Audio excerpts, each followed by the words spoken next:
Well, hello, Yannis. Very welcome here to Barcelona. It's always a pleasure to have people here who help us to interpret and to change the world we live in. First of all, I wanted to comment with you. I mean, you have explained to us as an academic, as an activist, as finance minister, how this capitalist economy works, no? Many of your books have been translated into Spanish. If it exactly, if it works or no. And some of your books, as you know, have been translated into Spanish. And here we have the Global Minotaur. Yes. Which I think that the idea came in 2002, you said, for the first time. And it's still working now. I think it's working quite nicely as a metaphor, as an analogy. Yeah. And so, I mean, what's wrong with this financiarized capitalism, and what's its link with democracy? Is it compatible with democracy? Well, from the time of Karl Marx, we know that capitalism is an amazing system. Amazing, astonishing. It's astonishing because it has these inbuilt contradictions. It has the capacity to create huge wealth and machines that replicate other machines that create wealth. And that is a very progressive force in human history. But at the same time, it has the capacity to create the worst kind of poverty that humanity has ever witnessed, worse than under feudalism. So deep-seated poverty in the slums of the unemployed workers who don't have access to the land is much worse than any degree of poverty in agrarian societies in centuries or millennia past. So we've known this. This is not new. We've known this from the 19th century. What is new is that the evolution of technology has created more instability, which then, in conjunction, in association with financialization, with the steady march, the triumphant march of finance capital over industrial capital and labor, has created a degree of instability which is just tremendous. Without the state, so usually the standard media portray the debate between those who believe in the state and those who believe in the market. This is all rubbish, because the market without the state would simply collapse in 5 seconds. Yes. So the capitalism requires the state. The reason why we have the state is because capitalism without it would have gone. We would have dissolved a very long time ago. And the state, if it's not somehow responsive to popular pressures, cannot do its job. So democracy, liberal democracy, which is effectively, it's not democracy as you and I may want it to be, but it's a kind of equilibrium between different social classes, which is expressed in the way that the state intervenes in the marketplace and in society. This liberal democratic process was enabled from the 19th century, 20th century, especially the 20th century onwards, in order to stabilize capitalism. So you have now finance, which is making possible the funding of huge investment projects, at the same time destabilizing them and detracting from the state, which is necessary to stabilize the whole thing, on top of it, the capacity to do it. So we have massive wealth creation, massive poverty and destitution, and massive instability. As you know, here I imagine that in Greece, but here in Spain and in Catalonia, we have this discussion among the left about the euro. There are many people that advocate for the euro exit. I know that you don't share this view, that you think that we could have the euro not as a single currency, but as a common currency, and that would be compatible with other local monetary systems. I'd like to know more about this idea. Well, let's begin from the beginning. The euro is a terrible architectural design. If you look at it in the way it was constructed, it's awful. We should never have created it the way we did. So, to all those who want to criticize the euro, I have even harsher criticisms to add to theirs. But that does not mean that because it's a terrible design, the solution is to rush into the past and go back to the peseta, the drachma, the Irish pund, the Deutschmark. History It's not reversible. Once you create the euro, you can't go back. Or you can, but you will not go to where you would have been had you not created it. You fall off a cliff. You end up with a new version, a modern or postmodern version of the 1930s, with fragmentation, with one nation turning against the other, with competitive devaluation, and with a Great Depression again throughout Europe. Do we want this? I don't believe we do. On the question of, so we should fix the euro. It's not an easy thing. The Eurogroup, which administers the euro, I've said this a number of times here in Barcelona, is a democracy-free zone. And the problem with democracy-free zones is that they are very bad at managing capitalism. Right. That capitalism requires democratic control in order to keep it in check. Otherwise, it becomes like the thing that Dr. Frankenstein has created, killing Dr. Frankenstein. Right. So capitalism is not very good at looking after itself. So that's why it needs democracy. And it's not a question of creating the good society, because you can't. The good society is not compatible with capitalism. We can never civilize capitalism, but we can stabilize it to give ourselves a chance. Firstly, to fend off the forces of racism, of nationalism, ultranationalism, fascism, and to give Europeans an opportunity to have a discussion on how can we use the new technologies, address the ecological problems of the planet, questions of energy and so on, in a rational way. In the context, in the process of getting there, of stabilizing European capitalism, the Eurozone, and moving ahead, we need to consider all the instruments that are available to us. So, parallel payment systems that allow us to escape from the tyranny of the banking system, from the tyranny of the European Central Bank, that if they don't like what your government does, they can shut down your banking system. You know, it happened to us on the 30th of June in Greece. Right. Why did they close down the Greek banks? Not because there was any problem with the Greek banks per se, just because they didn't like our government. They wanted to overthrow us, which they did, or force us to overthrow ourselves, even worse. So we need to have instruments. So I'm not advocating exit from the euro, but parallel euro-denominated payment systems are absolutely essential. And before anybody says, oh, but this is crazy, how can you do that? That's what they tell us. Well, let me tell you that in Greece we already have a parallel currency. In euros, let me give you an example, right? We have capital controls now in Greece, which is absolutely mad, that you have capital controls within a monetary union. Imagine if in Arizona you can't take your dollars to New York. Yeah. It's unheard of in the United States, because the United States is a proper currency union. Ours is not a proper currency union. It was badly designed and badly administered. But okay, so go to a place like Greece now, and let's say that there are two people, A and B. A has 200,000 euros, let's say 200,000 euros in the bank. And B has 200,000 euros in notes under the mattress. They're not the same currency. Because if you have the A cannot take her money out of the bank and pay for a car that's produced in Spain, let's say, or take it to the United States if A's children are studying, because it's blocked because of capital controls inside the banking system. But B, who has money in paper form, can do anything that she wants with it. Yeah?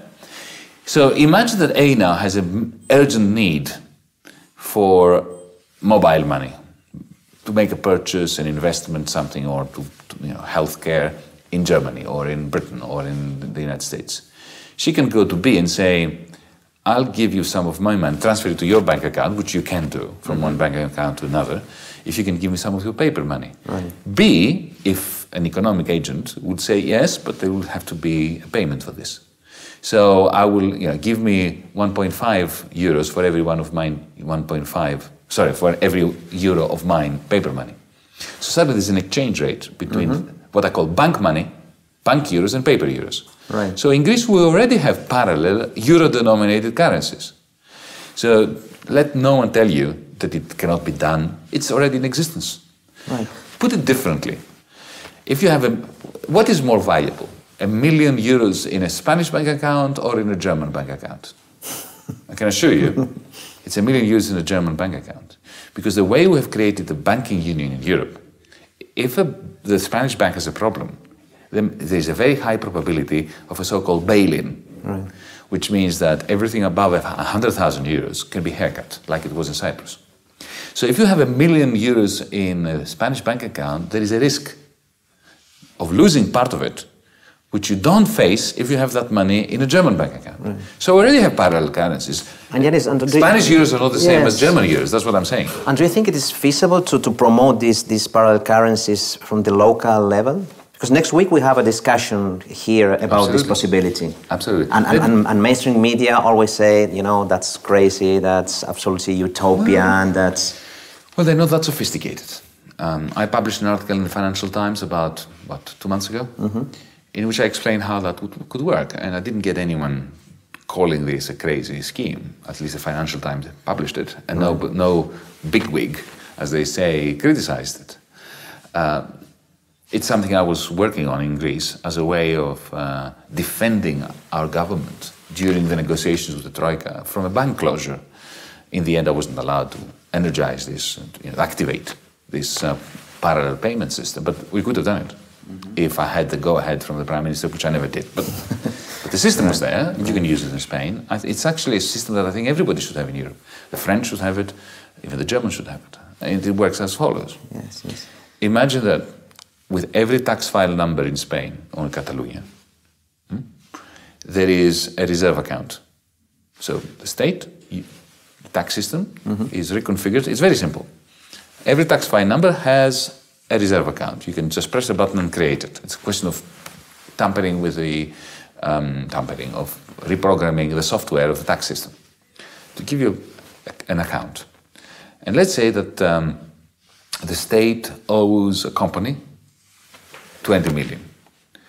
But the state has a liquidity problem. It doesn't have the 20 million to give on that day. And usually what happens, it happens in Catalonia, from what I hear, there is a delay in the payments. It can take months before the money goes into the account. Let's say, however, that you were to offer this company, the state of Catalonia, could offer to this company to put in that account 20 million. Just type it in. And you give that company a PIN number as well. And you say, with this PIN number, you can transfer any amount, any part of this amount, of the 20 million, to any other tax file number in the country. So let's say that this company owes you 50,000. They can say, look, I don't have 50,000 now, but I can transfer this to your tax file number. And then if you owe the state money, you can immediately use your PIN number to pay the state. So this is euro-denominated credit units backed by the capacity to extinguish taxation. So instead of having a currency which is backed by gold, by silver, it's backed by the capacity to extinguish, to pay taxes, which is exactly what really gives value to national currencies, really. The fact that the state accepts it as, for the purpose of tax payments. And would that be useful to reinforce local production? Absolutely. Small business, absolutely. Ecological production? It depends on how you use it. All instruments are as good as their use. So you can take a useful instrument and waste it, or use it badly, or you can use it well. But if you integrate it in the context of an overall economic and financial plan that uses other means as well, in conjunction with this, in association with this, to boost investment in green technologies, in cooperatives, and so on and so forth, that it's not a magic wand, but it gives more degrees of freedom to progressive local, regional, and state governments. Because that's one of the challenges we have. I mean, as a local government, one of the challenges we have is how to promote these cooperative ways of producing, consuming, and within a capitalist economy. And how to do that, how to make these cooperative spaces, how to make them grow, while we try to neutralize or we try to re-regulate the power of big corporations. That's not easy at all from the local level. As a local democratic government, we are perfectly aware that we have to intervene in larger scales, of course, no? And that leads us to the problem of Europe. No? I remember in 2005, I campaigned against the constitutional treaty. Yes, because it was a terrible treaty. We thought it was an anti-democratic, anti-social treaty. It celebrated the rights of capital. Yes, not the rights of men and women. Yes, and when we did it, we stood up at the same time for another Europe, no? For the idea of another Europe, because we knew that the European Union was part of the problem, but that Europe could be a solution. So now I'd like to ask you about this issue. I know that you're campaigning for this necessity of acting in the European level. Maybe this idea of an European constituent process, of a new European constitution, maybe that's the last step of the agenda we need to to push. But which are the first things we should do to democratize Europe? I think there are 4 phases to what we need to do. The first phase is the immediate thing that we should demand today: transparency. We should demand more light to shine through the darkness. And what do I mean by that? We have a Eurogroup, I know this from my experience, terrible experience, that meets in secret. No minutes are taken. You, me, citizens throughout Europe have no idea what is being said. They don't know what their representatives say, and they will never know. It's not that it's something that will remain quiet for a few months, a few years. In the United States, it takes 30 years, 15 years, depending on this particular forum, before the minutes are revealed and all the records are made public. The Eurogroup has no records. You will never find out what Luis de Guindos has said in the Eurogroups. Never. That's terrible. We should demand full transparency today. So whenever Rajoy or Tsipras or Merkel get together in the context of the European Council and they deliberate, there should be a camera there. And there should be live streaming in everybody's home, because they don't have the right to converse with one another in secret. Publicity, transparency, revolutionary. Well, what's revolutionary about the idea that citizens should know what representatives get up to on their behalf? Right. Also, the European Central Bank Governing Board, they don't publish their minutes. The Fed in the United States, the Bank of England, publishes their minutes. We know what they are saying to one another. They do it a week later, 2 weeks later, that's fine, to keep markets quiet. But we know the historical records of how interest rates, quantitative easing, and so on have come to be decided. We need transparency, and we can have it tomorrow. This is just a decision. Also, trade negotiations, TTIP. It is absurd that all the issues concerning environmental protection, protection of workers' rights, patents, property rights over intellectual goods, this is all negotiated away without even politicians knowing what's going on. So transparency is phase 1 today. Phase 2, I think that we can stabilize, we can just end the current crisis in Europe on 4 realms: public debt, banking sector, underinvestment, and have a program for fighting fighting poverty throughout Europe. These 4 areas, 4 sub-crises, if you want, of the big crisis, debt, banks, investment, poverty, we can deal with them very efficiently in the next few months using existing treaties, existing institutions. Because this is what I was referring to before, that we need to stabilize. We have a proposal on this, I'm not going to bother you. Would that lead us to a sort of new deal in Europe? I think so. I think it is precisely the new deal without new institutions. Not that we don't need new institutions, but we need the new deal before the new institutions, because if we start having a discussion about treaties, constitutions, and so on, it will take 20 years, and then in the meantime, there will be no Europe left. Right. So we need that in phase 2. Phase 3, I think we should have, and maybe I'm sure you will agree on this because you have already advocated this in a previous life of yours, we need a European Assembly for discussing Europe's future. and with, where elected representatives will go there with a tabula rasa, a clean sheet of paper, and start thinking from scratch, without the bureaucrats, without the European Council, without the Eurogroup telling them what to think. And finally, the last phase is to create the common institutions of a proper United States of Europe, of European people, not of governments, not of corporations, not of bureaucrats. Well, actually, this idea of the constituent process is very important for us. We're advocating for a constituent process here in Catalonia, in Spain, and in Europe. Because it's a moment, it's a crossroad where we need to redefine these basic rules, political rules and economic rules. But I think that we need not only good arguments, good reasons, but we also need social support, we need organization, and so we need tools to to promote this program. I know you have been very critical with traditional political parties as a tool for change, as an agent for change. And actually what led us to launch a citizen platform here in Barcelona was our mistrust with traditional political parties. How do you feel about that? I mean, and what kind of forms of organization do we need to promote this European movement? Well, I share your mistrust of traditional political parties, especially in today's Europe.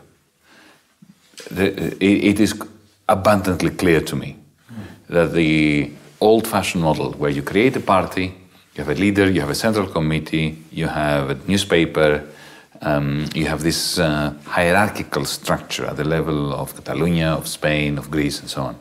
And then you try to find some alliance at the European level, which doesn't really work ever. It's only very superficial, very epidermic. In a European Parliament that absolutely doesn't resemble a parliament. This is a failure. We keep refocusing on renationalizing problems that are European and therefore not solving them. So exactly what you did here in Barcelona with the Citizens Platform, I think we should try to do it at a European level. A European Citizens Platform. On the basis of a very simple agenda. Very simple agenda, because if you create too large an agenda, then it will be divisive. But we have a great deal in common between Greece, Catalonia, Germany, Holland, amongst people of the left and indeed of the progressive right, who are all worried that we live in the world's largest economy, the euro area. Okay, we have one economy now, whether we like it or not. We have one currency, we have one economy. It's the largest in the world, and it is the worst designed economy in the world. It's, if you look at America, if you look at China, if you look at India, if you look at Latin America, if you look at Africa, they have managed to come out of the 2008 crisis much better than Europe has. The reason is because of the terrible design in Europe. So why don't we get together a European Citizens Platform, along the lines of what you've done here in Barcelona, to discuss amongst ourselves a very simple question. How can we democratize the euro? Because the problem with our currency, unlike the dollar, unlike the yuan, unlike the British pound, is that it's not subject to any parliamentary or democratic control. And the result of that is not just that we have lack of democracy and we have authoritarianism, we have a crisis. We have an inability of investment to pick up. It's a major economic failure that results from the democratic deficit. And I think that this is a conversation that we can have with people who are, who are not corrupt, but not necessarily left-wing. And once we establish this citizens platform at the European level, then we can, it will take a life of its own. The beauty of it is that we don't need a hierarchy to tell it what to do. It will do whatever it thinks. It will respond naturally, organically to the problem of Europe. And then it will find its own expression at the level of Catalonia, of Madrid, of Athens, of Rome, of Dublin, and so on and so forth. This is the only way I can imagine a way forward for Europe. The old model, the national party that then acquires all the semblance of power, but no power really. I mean, here you have a government in Spain, in Madrid. They're in government, but they're not in power. They understand, I know that the situation is a dead end. They keep pretending that growth is back and Spain is out of the woods. They know it's not. But they are part of a Europe that is ungoverned and ungovernable the way it is. So I think we can have this conversation at the level of Europe in a way that the left will actually become relevant. Because, let's face it, since 1991 and even before that, we have suffered a major defeat, both politically and ethically, as a result of the collapse of the socialist camp, and we've never managed to recover that. Right. We make nice speeches, but we have not managed to convince the majority of people in any country that we have answers for the new technologies that are coming, the new challenges to the planet, the new challenges of how to blend together the importance of our collective values with the capacities of the internet, of decentralizing technologies, of financial tools, and so on and so forth. But Europe is the place in which to do it, while being grounded at the local level, or the level of the city, of this, as you call it, network of cities, of communities. Right. Because I think it's a problem of the failure of bureaucratic communism, but also the problem of some of the failures of social democracy. And social democracy has also been... It's gone, finished. Yeah, it's an ally, no? The social democrats have ruled themselves out of existence. Why? Because they went into bed with finance.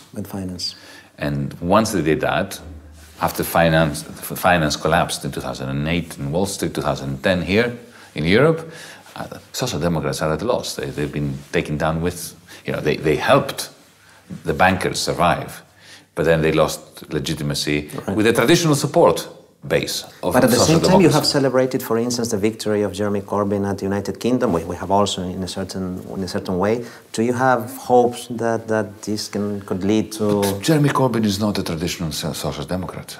Remember, Jeremy Corbyn spent his entire career in the House of Commons as a parliamentarian, voting against his party. He has been completely opposed to the financialization of social democracy, of the Labour Party. And this is why he was elected. And this is why his election is such a great revolution, because a part of the Labour Party that was considered to be totally marginal has emerged to save the conscience. By what? By moving away from the great mistakes of social democracy and reviving a socialist tradition that had died a long time ago, or was dormant. Well, maybe that's what we need. I mean, to incorporate the best of all these leftist traditions, and also, well, here in Barcelona we have a very strong anarchist tradition also, indeed, which is very important when you act locally, because this tradition believes a lot in self-organization, cooperative organization, communitarian organization. And I think that would be a very important force for the first for the new century. Absolutely. Well, the problem is that for this anarchist tradition, organization in in larger scales is seen as a problem. It's a difficulty. It's an objective difficulty, and that's one of the challenges we have, I think. But this is why I believe that our, for instance, my slogan, my preferred slogan for Europe. It sounds like a contradiction, but contradictions are important in moving ahead, creating historical breakthroughs. My slogan is decentralized Europeanization. So how to Europeanize problems that are European, like debt. That is not a Catalonian issue or a Spanish issue, it's a European issue. It was created by the structure of the European Union and the Eurozone in particular. The banking problem. It's not a Spanish thing, it's an international thing. But at least in Europe, it is particular in its context to the Eurozone's construction when you have insolvent banks being salvaged by insolvent states. Right? So, Europeanize the banking problem, or the solution to the banking problem. Europeanize the approach to public debt. Europeanize create a European fund against poverty, right. Europeanize aggregate investment, a new deal for Europe, which you can do through the European Investment Bank. You don't need a huge state that organizes this for you. So you Europeanize these major four problems in order to decentralize power. And I think that even anarchists from Barcelona would see merit to this idea. Mm-hmm. It's not a question of centralizing, it's a question of decentralizing by Europeanizing, if you want, the canvas. So it's like, you need a canvas on which to paint your individual picture. The canvas is provided by Europe and by the Europeanization of big problems that local communities cannot solve. So we cannot solve here the problem of public debt. Yes. In Catalonia.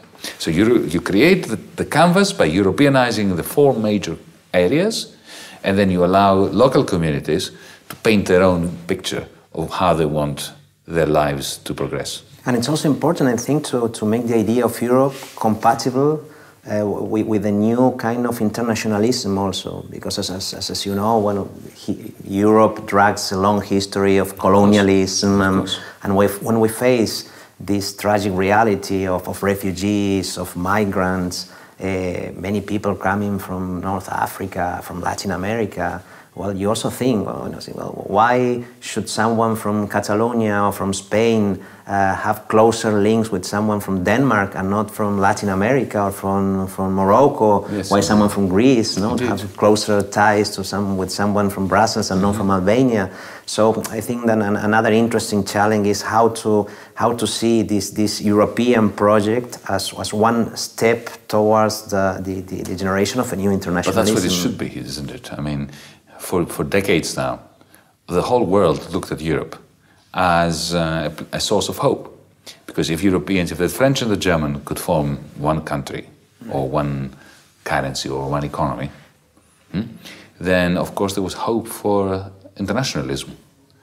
But we are making a mess of it in the way we've been responding to the Euro crisis, because the Euro crisis is dividing us again. So I keep referring to this irony, to this paradox. We're being divided by a common currency, so we need to intervene on this. But Tony Benn, the now deceased Labour Party left-wing politician, once said something which I think was extremely important back then and today. He said that after the end of the British Empire, Whitehall is where the bureaucrats are in London, treated the rest of Britain as its last colony. So colonialism didn't die with the end of colonies. The people of Britain were treated like the colony of the bureaucrats. We have the same problem in Europe at the moment. Brussels and Frankfurt are looking at the peoples of Catalonia, of Spain, of Greece and so on, as colonial peoples that have to be managed. And they disdain democracy. And the result is the economic crisis, because they're not very good at running the show. Well, here, what I think is also interesting is to, as I told you, to think the role of cities here, because I mean, when we entered the institutions, one of the first things we had to do was to create a network of cities just to protect ourselves. So we have been trying to create a network of rebel cities in not only here in Catalonia but in the whole Spain, with other similar citizen platforms in Madrid, in Galicia, in many, and I think that cities can play an interesting role here. When we have a crisis of the national state, cities can be an actor of this democratization, even at the European level. A couple of weeks ago, we passed a declaration against TTIP here. We had a huge demonstration in Berlin against the TTIP.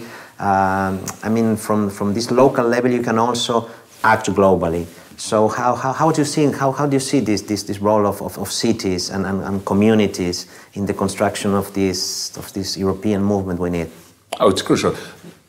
Etymologically, don't forget that politics comes from polis, yes, which means city. Right. So, the city is the first place in which people lived close enough together in order to create the dialogue which was necessary to create control over power. Because that's what politics is. It's a means by which to civilize power. In the era of globalization, financial power becomes king and queen, both wrapped in one. And controls media power. Controls everything. Controls everything.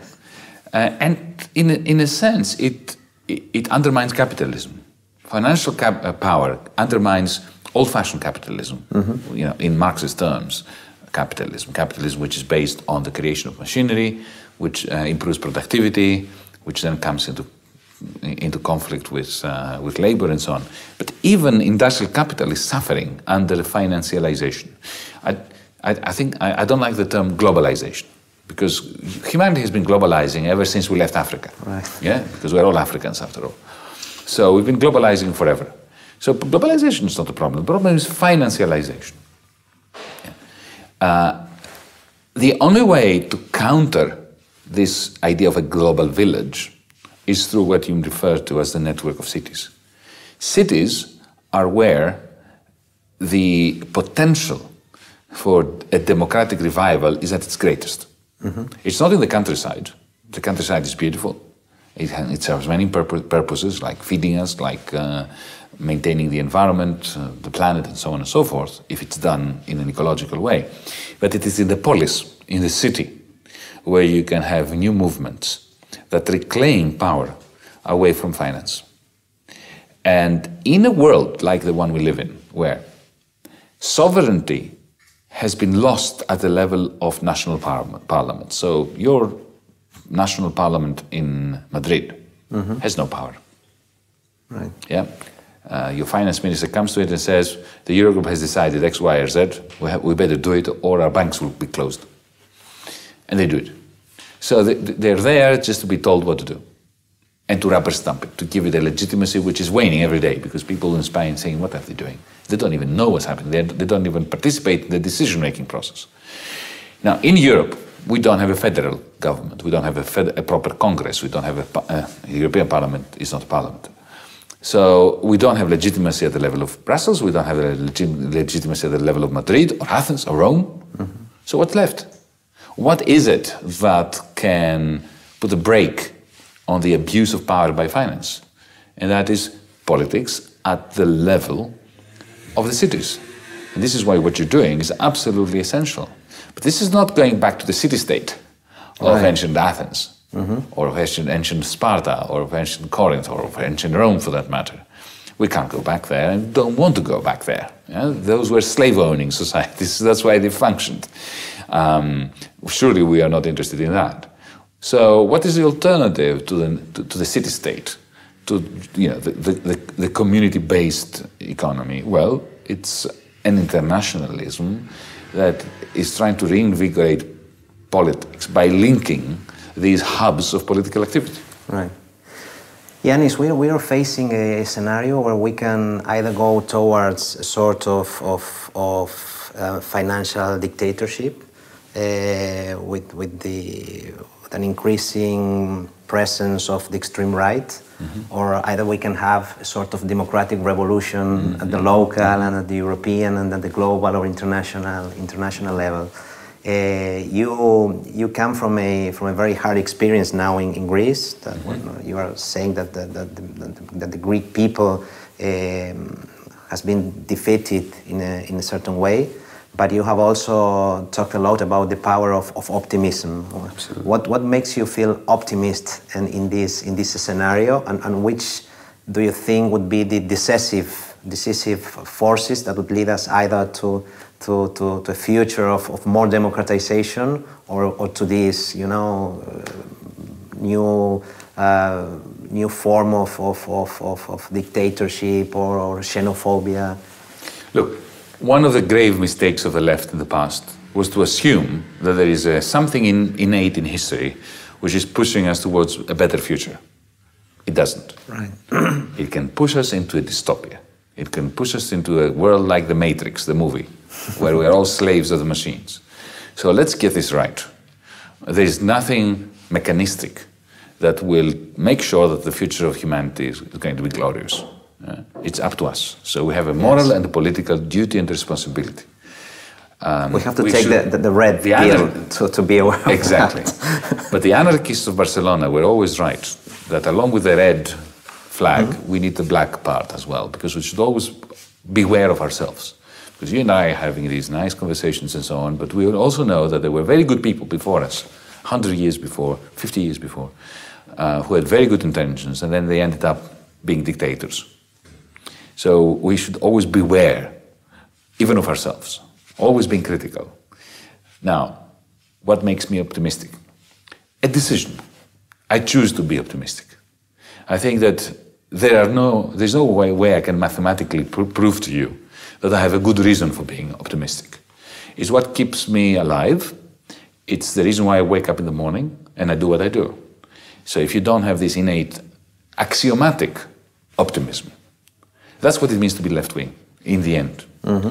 To have an optimistic disposition and an optimistic view of human nature. To believe that in the end, human nature is good. We have no evidence that human nature is good.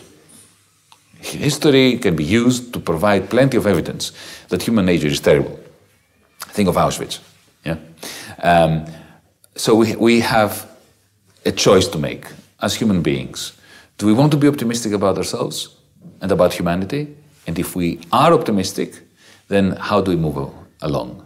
So I'm going to make no grand claim about some kind of scientific proof that things are going to be great and we humans are wonderful creatures.